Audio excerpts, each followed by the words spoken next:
Bom, estiveram a ouvir o historiador, agora vão ouvir o leitor. Aqui é bocado, não mais do que o leitor da Seara, mas antes disso eu gostaria de dizer o seguinte.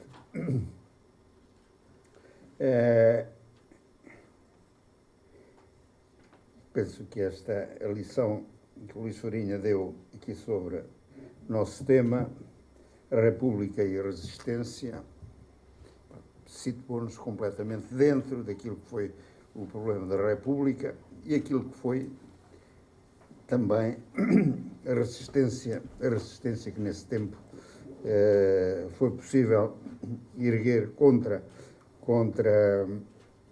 o regime que se instalava. Eu gostaria de dizer, antes de mais, o seguinte. Nós estamos aqui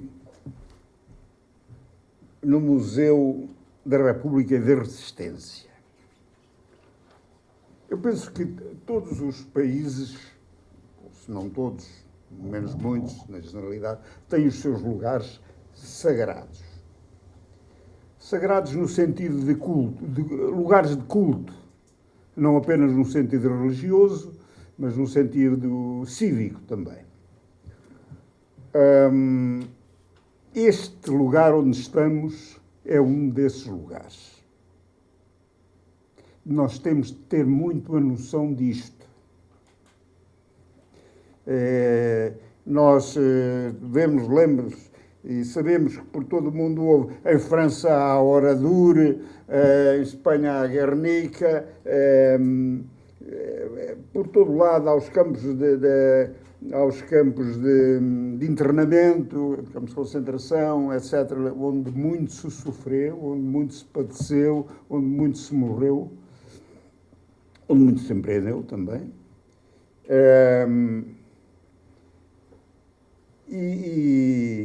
Mas aqui era difícil, se não impossível. Está-se a ouvir ou não? Obrigado. Era difícil, se não impossível, encontrar no nosso país um lugar mais exato para fazermos esta lembrança, esta comemoração da Seara, do que este lugar. O Museu do Aljube. Agora, um pequeno não é interregno. Nós devemos, isto que aqui está, e eu peço desculpa de ter de o dizer agora, mas peço desculpa sobretudo ao avisado, este lugar deve-se muito a um trabalho extraordinário que o Luís Farinha fez aqui durante muitos anos.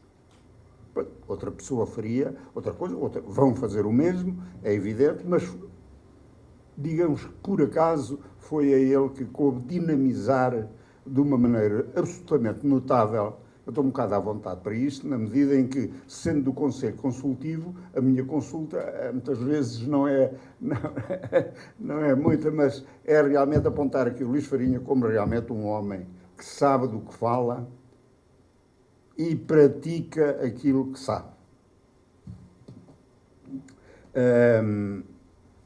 Nós hoje, portanto, eu falo aqui mais, como disse, como leitor de Seara, como sou pessoa formada já há muitos anos nas leituras da Seara, e não só, mas obviamente a Seara foi uma das minhas fontes de informação para aquilo que devia orientar a minha vida.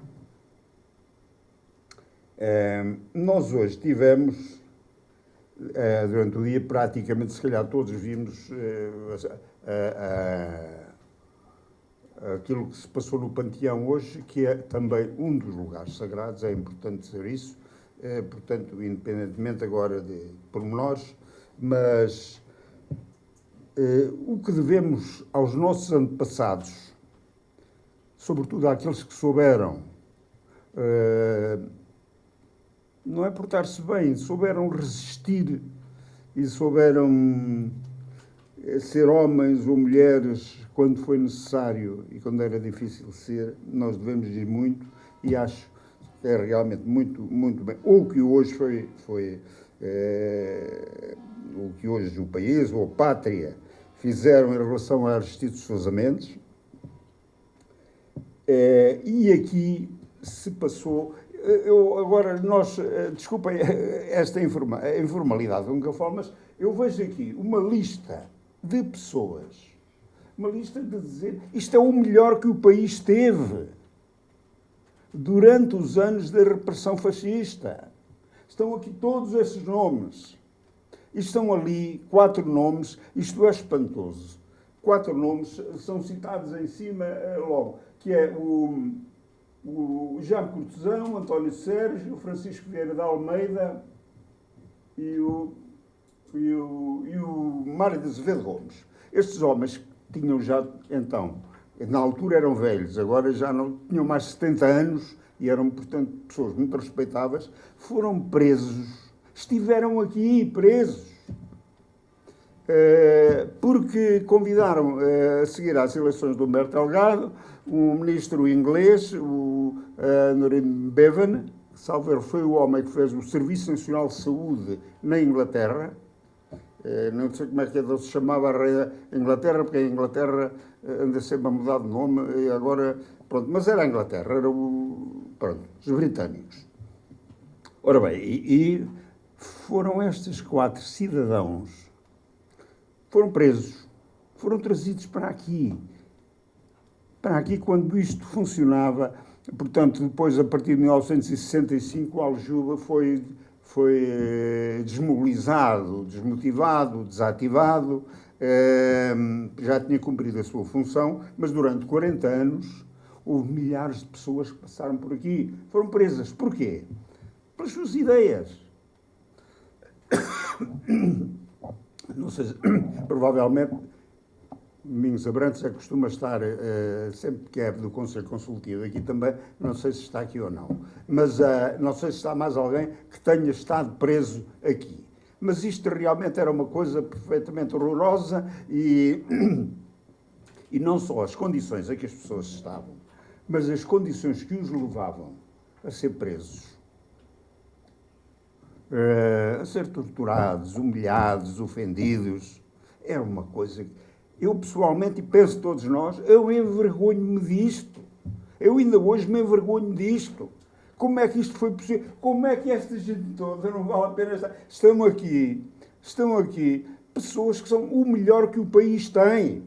Eram tratados desta maneira.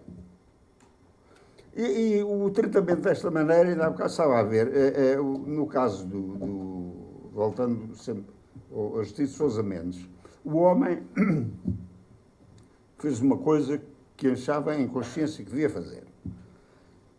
A solução aí vem, como no caso concreto destes 4 senhores que foram já com certa idade, foram presos. Isto eram ordens diretas do Salazar, quer dizer, não vale a pena dizer que era a PIDE, ou isso, era pessoalmente ele. A história não pode ser vista em termos muito fulanizados ou pessoais, mas neste caso concreto, aquilo que ele fez ao Aristides Sousa Mendes era aquilo que ele recomendava que a PIDE fizesse. Vão-lhes aos víveres. Era uma política de matar as pessoas pela fome. O pobre do Sousa Mendes tinha uma dúzia de filhos, 14 filhos ou 15 e tal. Ele foi isso, foi aos víveres dele. E quando, no processo disciplinar que lhe foi instaurado no Ministério dos Negócios Estrangeiros, por ordem de Salazar, se concluiu por uma pena disciplinar, ele, não senhor, não pode ser, ele tem de ser expulso. E o ser expulso significava ir morrer de fome. Não ter dinheiro para mandar os filhos para a universidade, para a escola, para onde... Foram cada um andaram nos Estados Unidos, no Canadá, na França, andaram e muitos anos ainda. Quer dizer, é uma perseguição motivada, pela maldade. Eu não estou a ver. Só uma pessoa má é que podia fazer isto desta maneira. Bom, mas isto é assim. E eu, como estou aqui muito à vontade, a falar apenas como leitor de Seara, não responsabilizo ninguém, é isto que eu penso. Como é que nós realmente suportámos isto durante estes anos todos? Os aljubes, os peniches, os sarrafais, essas coisas todas.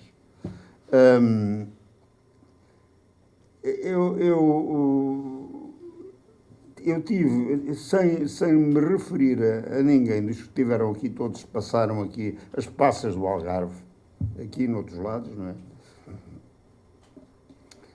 Eu lembro-me de um amigo com quem em Coimbra convivi muito e que, desde os tempos do liceu, já lá vão uns anitos, era uma pessoa formidável. A melhor pessoa, o sujeito mais culto que eu conheci até hoje, ao nível de estudantes ainda em Coimbra, e que depois, ao longo da vida, continuei sempre a seguir. E quando eu tinha sido mobilizado para a guerra colonial em Angola, logo que a guerra rebentou, em 61, passado pouco tempo, ele tinha estado cá e foi preso. E depois tinha dois filhitos, teve 3 anos e meio preso. Porquê? Por ser comunista. Por discordar do regime. É claro que não esteve quieto, mas também não andou propriamente aí a fazer nada que fosse do outro mundo. Mas o que aconteceu com ele acontecia com todos os que se metiam nisso. É impressionante. Eu não quero desviar muito disto, mas começo a pensar nisto. E depois eu também fui advogado no plenário e tive de estudar as leis e aquilo tudo, e a justiça, como aquilo funcionava. Era impressionante. E era impressionante também como tanta gente fingia que aquilo não era, isso não é nada comigo, a minha política é o trabalho e tudo isso, quer dizer, e deixavam que os outros padecessem o que estes padeceram. O que esse meu amigo, que era médico, não pôde exercer medicina. A mulher, que depois veio a ser professora universitária, vivia de explicações. Tanta gente vivia disso. Eram os víveres, os tais víveres, que o Salazar... Quer dizer, era retirar às pessoas a capacidade de se sustentarem os seus, a família.